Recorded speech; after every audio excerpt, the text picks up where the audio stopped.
Hi, and welcome to the Chosen Business Owners podcast. I'm your host, Michelle Reihl, and today we have the pleasure of speaking with Richard Gould. He is the owner and franchisor of Richard's Painting. And so I'm so excited to have you here with me today. How are you? I'm doing great. I'm excited to talk and spread the great word about our franchise and the franchise business and how things work for somebody who's getting started and learning the ropes of franchising. Yeah, I'm so excited to have you here today. Well, I'm hoping that you could start first with kind of your backstory and how you got started in painting, kind of how you got into entrepreneurship, and then we'll move into where you went with launching your franchise. Well, entrepreneurship goes back a ways. When I was a kid in school, I used to sell candy. I used to go buy candy, sell it at school. I used to fix people's report cards, which technically was not fixing them. It was actually ruining them. But, they felt really good for a small time being. So I always liked to make money. And then I dropped out of high school. I was kind of bored. I didn't really have the right direction. And, my parents didn't really force me to stay, and they didn't even notice that I left. I think they signed me out, but they weren't paying attention. So anyway, after that, I went to go work and worked in warehouse jobs. Did different things. I was always working. Always had at least two jobs, whether I was cutting grass, delivering food, being a cook, or whatever the job was. Then somewhere I was about 19 years old, and a friend of mine said I was in between a job at the time. He says, "Hey, you want to go painting?" And I said, "Okay." So I went out, I painted, and the very first house we worked on, I must have scraped and scraped and scraped and scraped this house for days. Felt like months, but it was a couple of weeks. And the guy Don, who I worked for, he said, "Well, if you can make it past this house, then you should be the rest of it should be easy." And so, long story short, I end up working for Don for 7 or 8 years. He's ready to retire. I buy the business from him. And then I run it for another 5 years after that. Then I decide that I want to move to North Carolina from New Jersey. And that was a lot of convincing of my wife, because that's not always a easy thing. Her family and everybody's there. She didn't want to go, but I really thought the opportunity at that particular time, about 15 years ago, I thought, this is going to be a better idea for us. So anyway, moved to North Carolina, moved to a small town called China Grove, and we start working in this town nearby called Salisbury, North Carolina. Now, and from the outside, you would think it's not even a great place, to start a business, but it's, a southern town with decent amount of money. Anyway, I don't know anybody. And I end up going from not knowing anybody to having, a million plus business every year, for the last few years. So to get to franchising, I decided after I conquered that beast, I said, well, I'm kind of bored now. I want to do something. And I wanted to grow the business, but I didn't want to grow it myself and have 100% of the responsibility. I figured, well, maybe franchising might be a way that I can grow the business and grow the brand and have other owners who have a similar amount of interest and responsibility just like me. So here I am. So what would you say some of your key things were that you did to first build your business to $1 million plus a year? What were some of the things you put in place or the things that you kind of attribute to that? The number one thing that you have to do in any business, but especially a service business like ours, is you have to establish that you're the best. Right? You want to let everybody know that there is nobody better than you. You want to set the, they say perception is reality, right? And so the fact is that wherever we go, other locations, but just like mine, the goal was you have to get in front of people. You have to get jobs. You have to get in front of the right people. You have to do a good job. But the best thing that we try to do is create an experience. Yes, it's just painting. Yeah, anybody could slap some paint on a wall or, paint this or paint that and just walk on, leave the job and never care. But I really wanted our customers to enjoy us being there and want us to come back over and over again.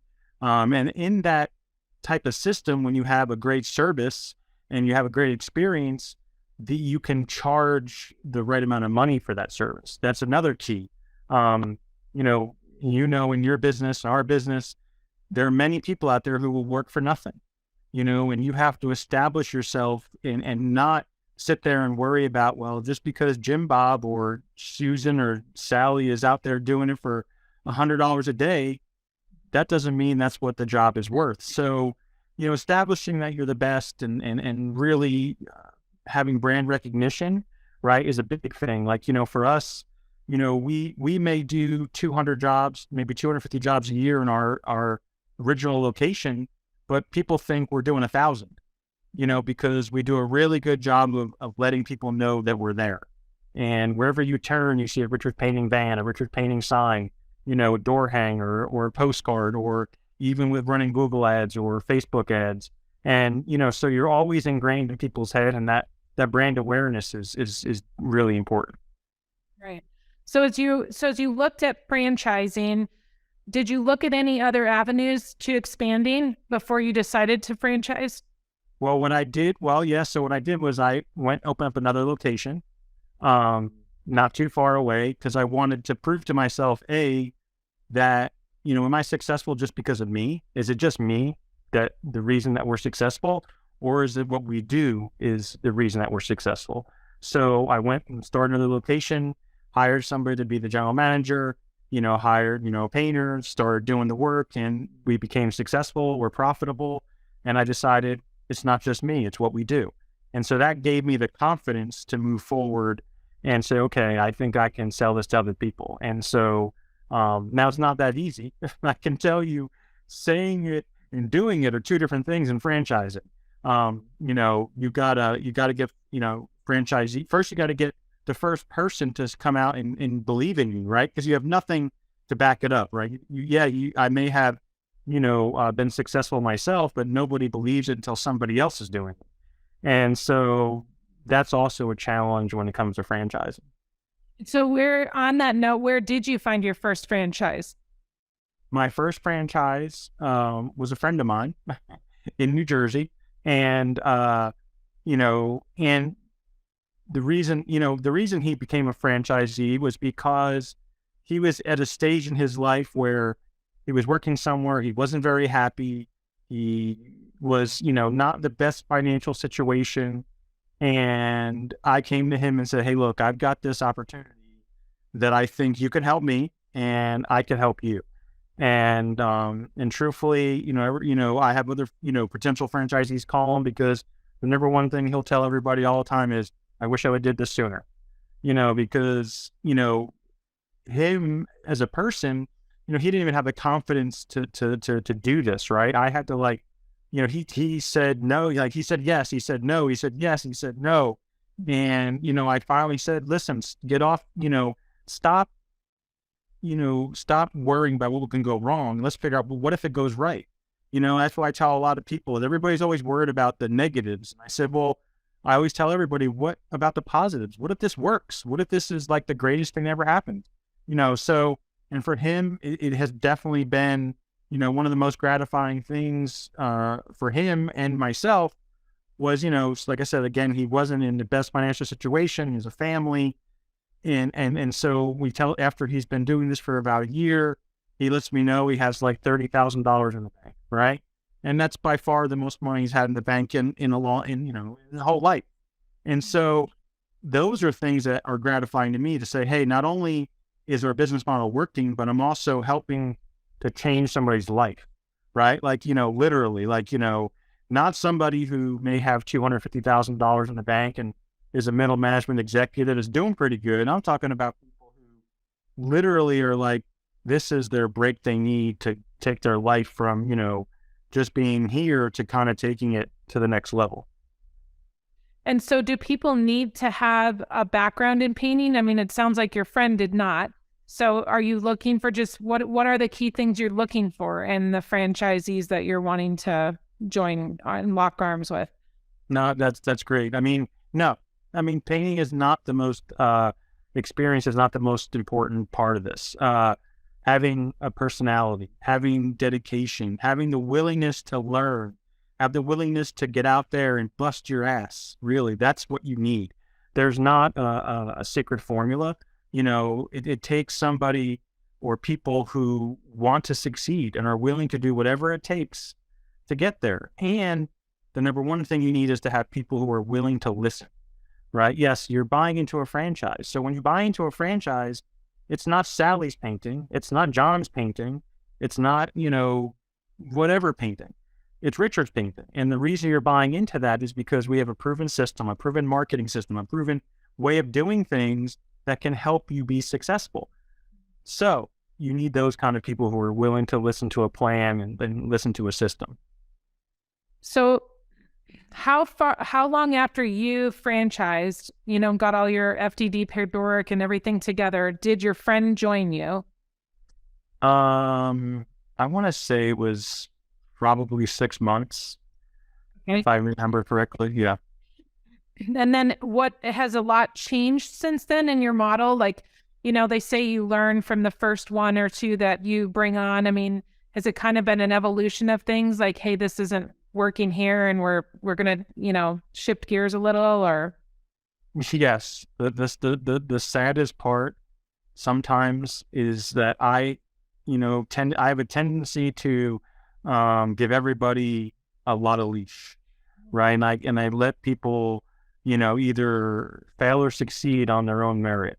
And I'm learning that, sometimes I have to be a little tougher. Sometimes I have to be more direct. I can't allow, simple things like you see somebody get a magnet for their car and it doesn't look anything like the logo is supposed to. And you're like, you call them up and say, look, I appreciate you getting that logo or that magnet you're trying to, but it has to be the right one. Like, why? I don't want you to waste money on something that doesn't work. Things like that, so what has changed from the beginning? I'm not going to say a lot. A lot of the things that have changed are just maybe more organization, learning how to, one of the biggest things I've learned in franchising is that my sole job is to make the franchisee successful, but also give them all the tools to be successful, right? That's really my job. And so the more things that I can give them to help them be successful, in turn will hopefully make them more successful at the same time. And so would you say that's been one of the most challenging things in franchising? Was that there initially? Was that you gave people too much leash, or were there other challenges that came initially from it? Well, I would say the beginning challenges are, and I think most franchisors would agree with this, is I think you start out letting people become a franchisee who you shouldn't, and it from the beginning, but because you're so desperate to try to prove that this works and try to get people involved, you sometimes you compromise your own, your own thoughts just to kind of make it work. And you end up realizing that you can't make people do something if they don't want to. And so that's probably something that I've learned is, yes, I talk to a lot of people who want to be a franchisee or maybe have the potential to be, but they have to have some financial backing, right? You can't, there are times I would say, I don't know, I can take somebody who has $5,000 and make them successful.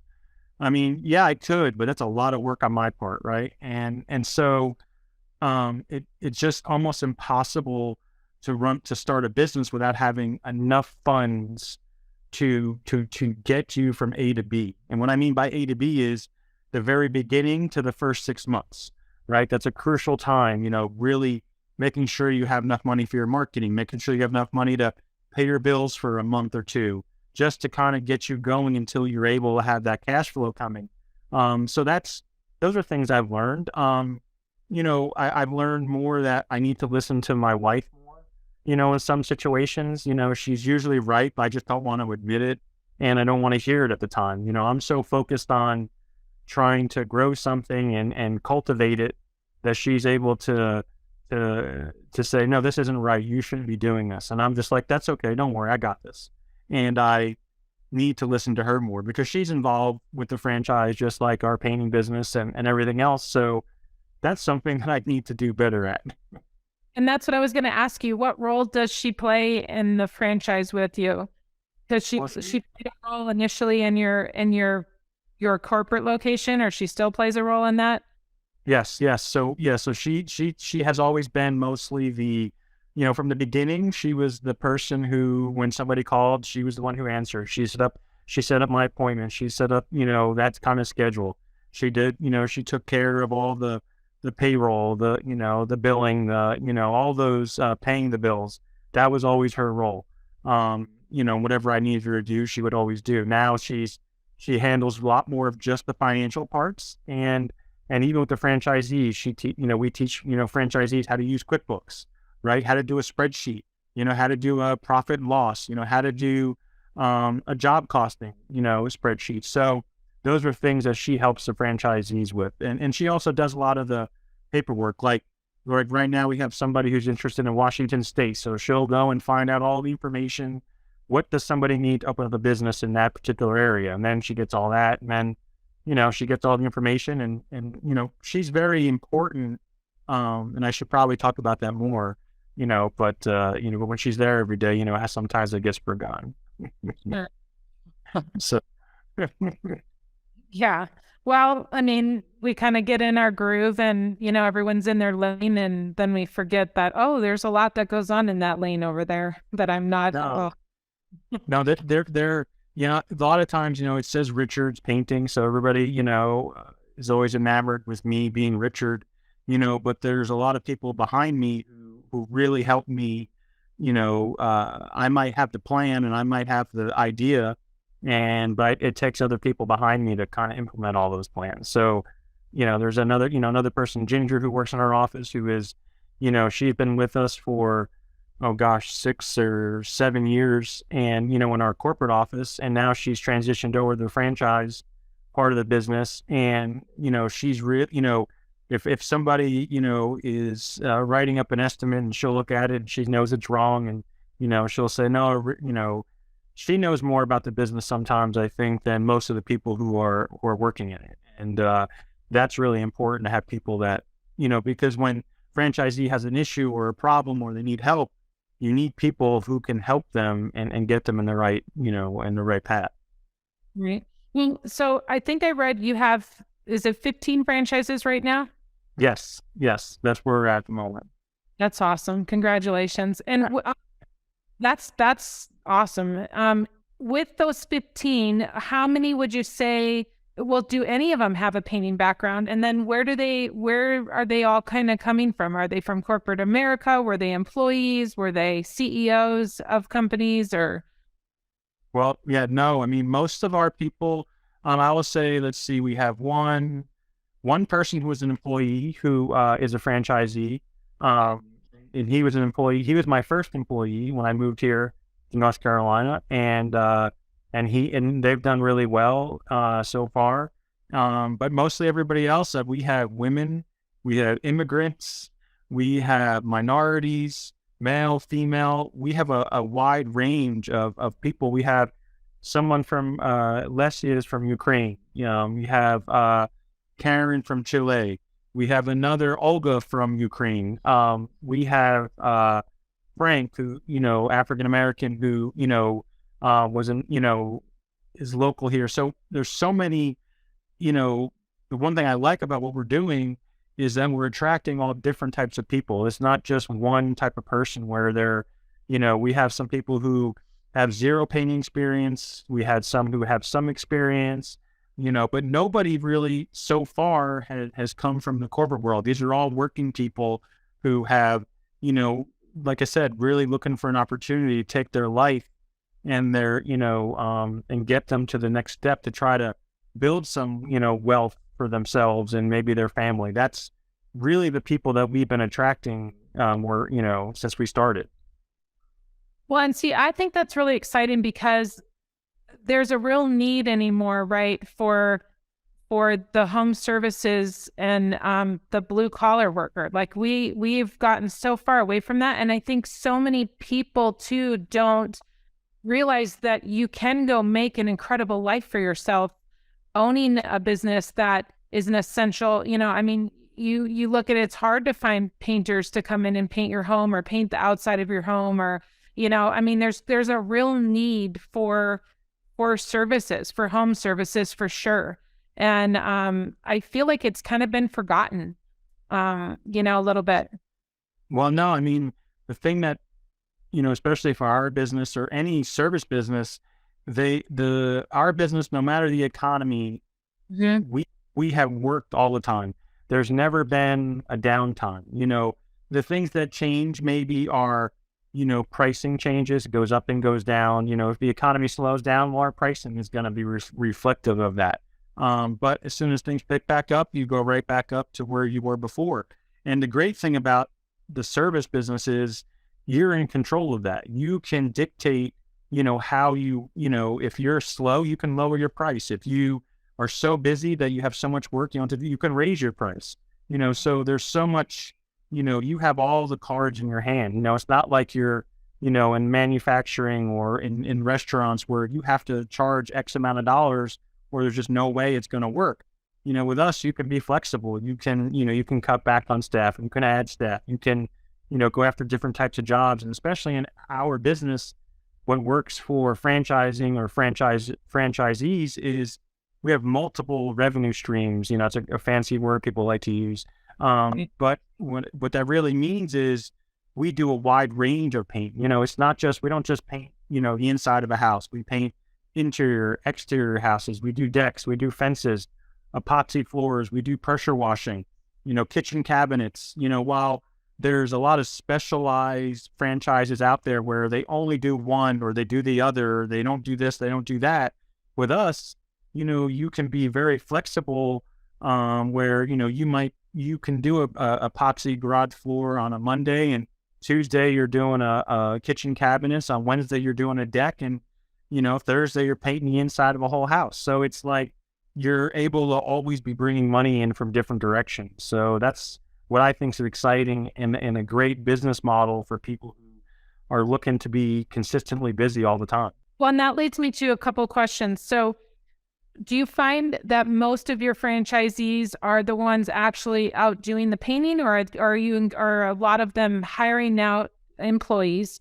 And then on a piggyback of that, what would you say what's the key thing to you retaining your employees for 10 to 15 years, like you were saying? What are you teaching them so that they can do the same thing, where their employees stick around? Well, the number one thing is hiring the right kind of employees, right? That's the number one key. You have to, our credo, or, whatever you want to call it, is if I can't teach somebody how to be a good person, right? But I can teach them how to paint, right? So they have to be a good person first. If they're a great individual and they're just there to work, they're there to do a good job, they're there to help represent you and help you grow your business, those are the right people. So that's the first criteria. You can't have somebody who, they can be the greatest painter ever, right? But if they're a complete asshole, then what's the point, right? They don't make you look good. Even though they might be a great painter, they have a terrible personality. They don't mesh well with the customer. They don't mesh well with the other employees.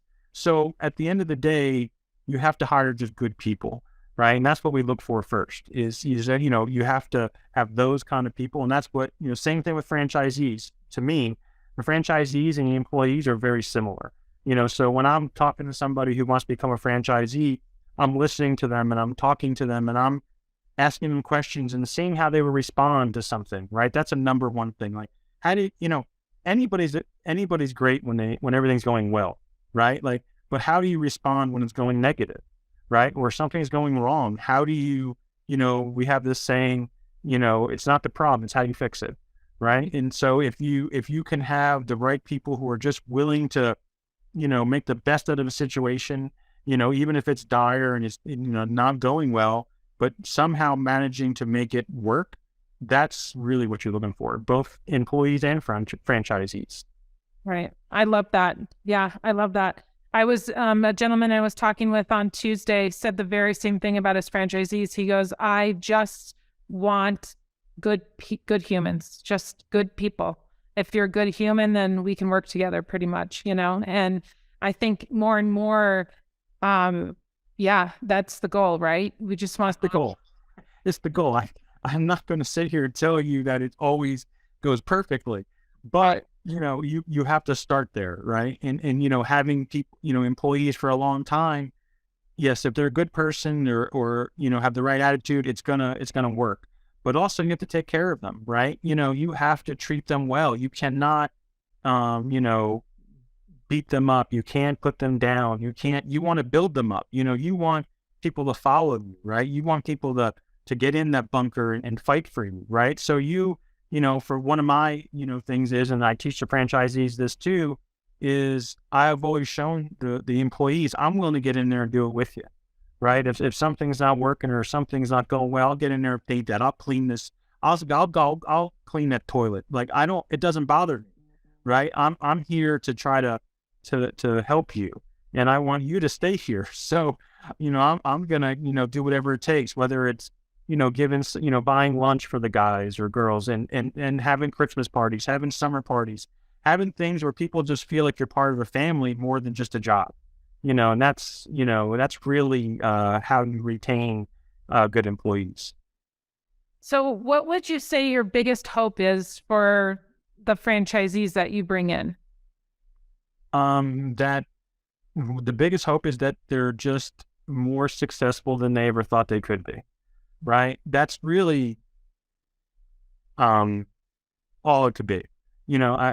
I sometimes get emotional thinking about it because I don't think people realize how hard it is to start a business, to really, to get out there and put it all on the line, right? And not be held back by people saying, "Oh, this will never work. You're an idiot for doing this. You're going to fail," right? But yet to get out there, to do it, and then to become successful, yeah, that's the ultimate prize, and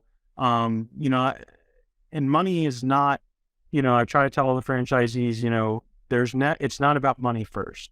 You have to be passionate about what you do.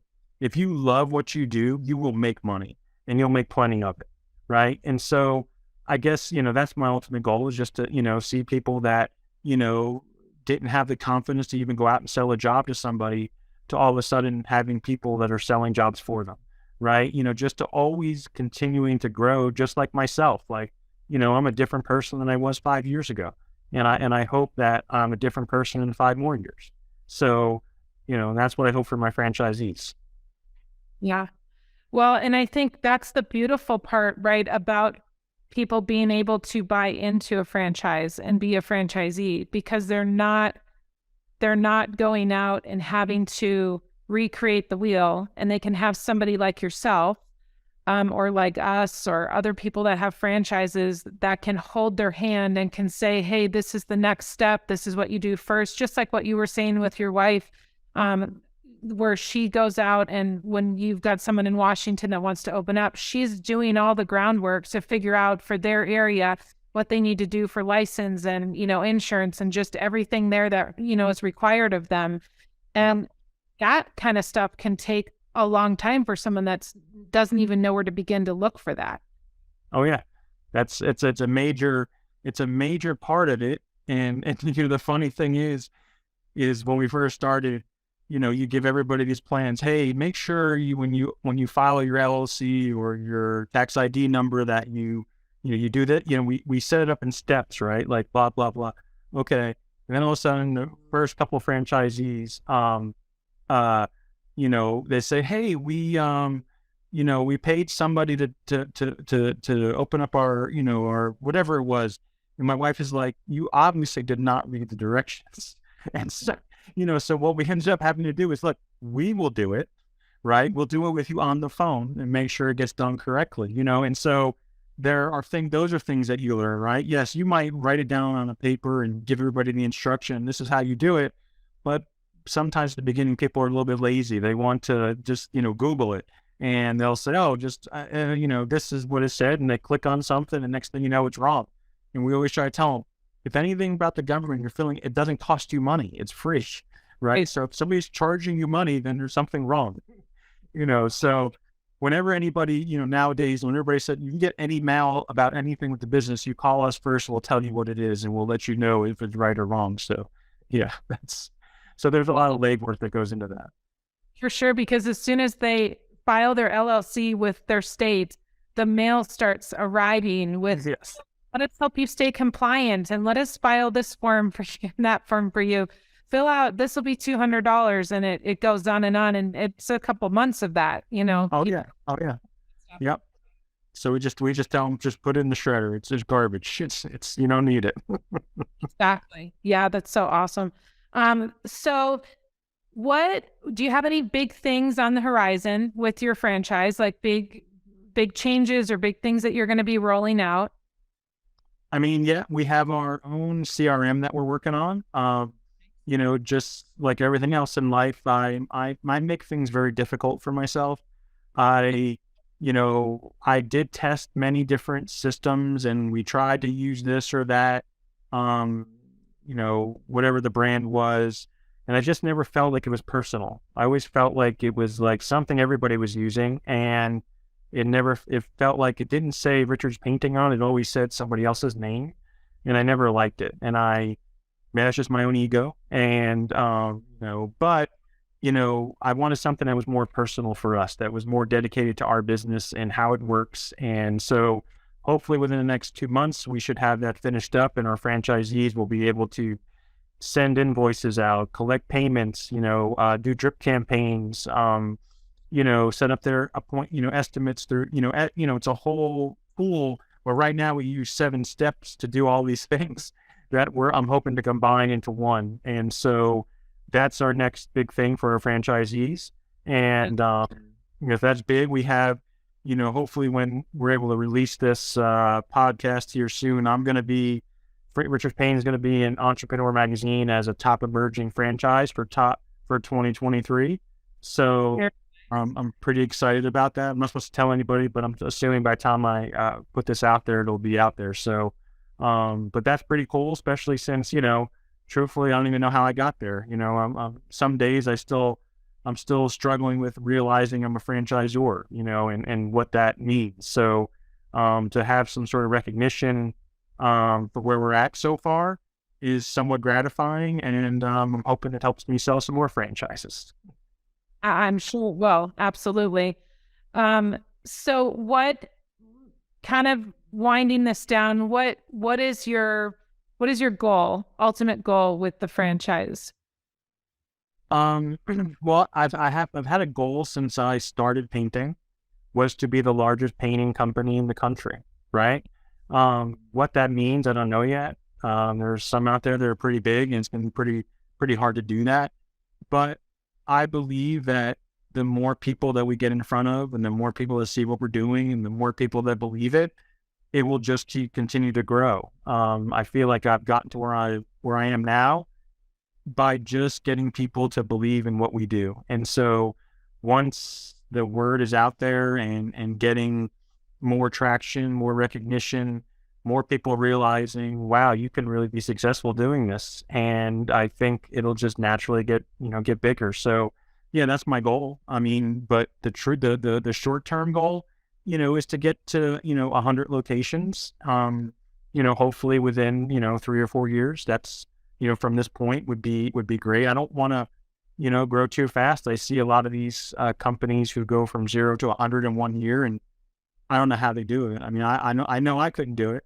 I don't even think it would be fair to the franchisees, to the people working, or anybody to try to grow that quickly, but it works for other people. So I'm not putting it down. I'm just saying that for us, I feel like I like a slow and steady growth that, is going to establish a really successful business model that will be here forever.